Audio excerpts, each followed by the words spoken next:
Adam, what else happened around Carolina athletics this weekend? Women's basketball ran into a buzzsaw up in Charlottesville. Yeah, Virginia made a bunch of threes in this game. Ton of three-pointers. They shot 58% from three. And then the Cavaliers really closed it out strong. They outscored Carolina 21-9 in the fourth quarter, so Virginia wins it 81-66.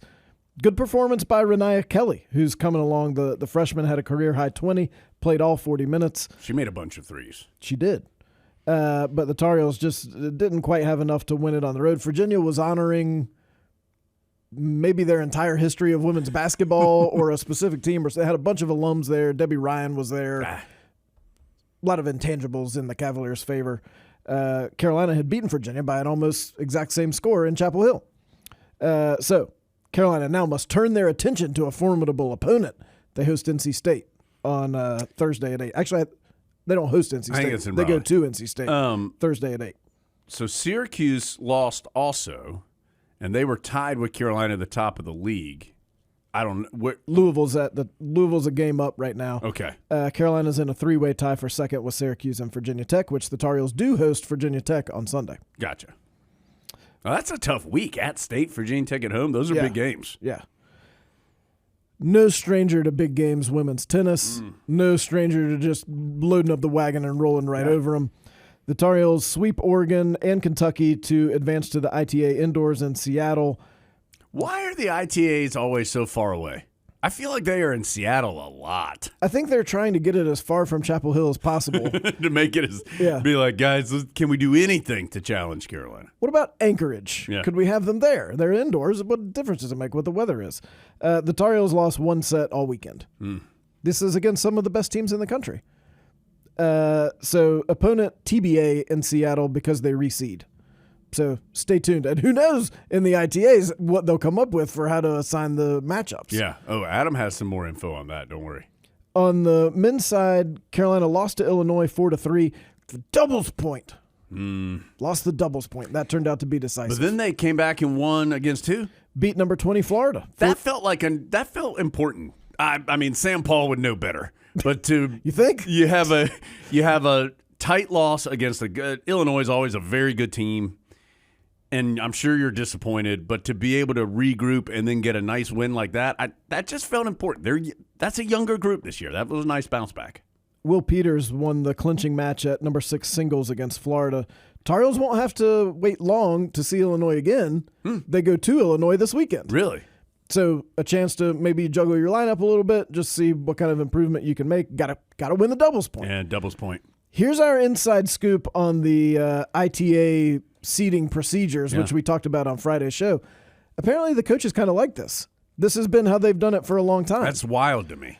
It's based on how you finished the previous June. So, and you pick your spot in June. Oh, wow. So the quote-unquote draft is held in June for the event that's happening the next January. So really you're picking based on sort of on paper how you think they're going to look. I bet that'll be harder now with the portal. You would think so. And, of course, I mean, you can see based on who chose where, no one wanted to come to Chapel Hill on the women's side Right. last June because they saw they have every single one of these players coming back almost. And they thought the men might be vulnerable because there's been a lot of turnover on the men's tennis roster, and so the Tar Heels got a loaded regional. That's just how it happens. Some teams pick based on travel. Either they don't want to spend the money or they want a fun trip. And some teams pick based on matchup. That's it. That little twist, Adam. And from what I heard, sometimes you figure out where you want to go, but let's say you're like the 5th pick and everyone else wants to go to that same place and the regional you want fills up, then you got to scramble. Yeah, I wonder how many. Yeah, you have to be at least 3 deep, I would think. Yeah. You've got to have that ready to go, your A, B, and C choice. They should just do the NCAA basketball tournament this way in the years that Carolina's good. Yeah, they just let the top 16 teams in the net. Let's make sure the net chooses it somehow. Okay, Nevada, you're number 1. Yeah. Nevada, you go consult the net and decide where you want to go play. So that's what we learned. Swimming, men's and women's swimming both defeat Duke. The men absolutely smoked them, won 14 of 16 events, largest margin of victory against the Blue Devils since 2001. The women, what a barn burner. Tar Heel women are number 19 in the country. Duke number 17 in the country. The Tar Heels get a 0.67 second win in the 400-yard freestyle relay to win the meet by 5 points. Wow. Elizabeth Sowards has a half-second deficit on the final leg of that relay, swims down her opponent, and touches first to dominate the Blue Devils. It was like that year in the Olympics when Phelps and the boys got that relay win. Yeah. And Dan Hicks was going crazy. He was. And Rowdy, what's Rowdy? Gaines. Rowdy Gaines, yeah. Is that his name? I think so. I think so. I do love the Olympics. It's coming soon. Aranza Vasquez Montaño, speaking of the Olympics, sweeps the diving events for the 5th time in 6 weeks. Well, she's the best diver in certainly the conference and, in our opinion, in the NCAA.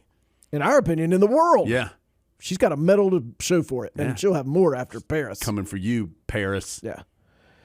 Okay, now some up and down news here. Gymnastics. Isabel Schaefer won the bars. Yes, she did. That is good. The Tar Heels lost to Clemson, not as good. Julia Noer second in the all-around, Gwen Fink third. Wow, so they had no, all around. So they had 2 of the top 3 and then the bars. Tar Heels had trouble on the bars as a team, though. I think they had 3 either falls or big miscues. And when you are down, like they had to count, I think like a 9-1 or something like that. That's hard to come back. I mean, it's almost impossible to come back from, honestly. Because after the first rotation, I think it was like there was like a 1/10 difference between the two teams, which is a regular difference in a gymnastics. I mean, that's a normal deficit. But then if you have to count and you're like 2 points down, you're done. Like you can't come back from that, barring like major missteps from the opposition. So yeah, it's hard to come back from. And that was early. I think that was their second. Rotation, right? I believe so. Yeah. Tar Heels go to Pittsburgh on Friday night. Wrestling, here's the bad. Lost to number 12 Virginia Tech on Friday. Here's the good. Beat number 23 Navy on Sunday. On Military Appreciation Day. 6 Tar Heels get wins over the midshipmen, including our good friend Lachlan McNeil, gets his 10th ranked win of the season. Big one on Friday, the Tar Heels go to NC State. Track and field won 3 events at the Penn State National Open. That's indoors, obviously. Kyle Reinheimer won the men's 600 meter. Michaela Page won the women's 600 meter. Michael Spragley won the men's 1,000 meter.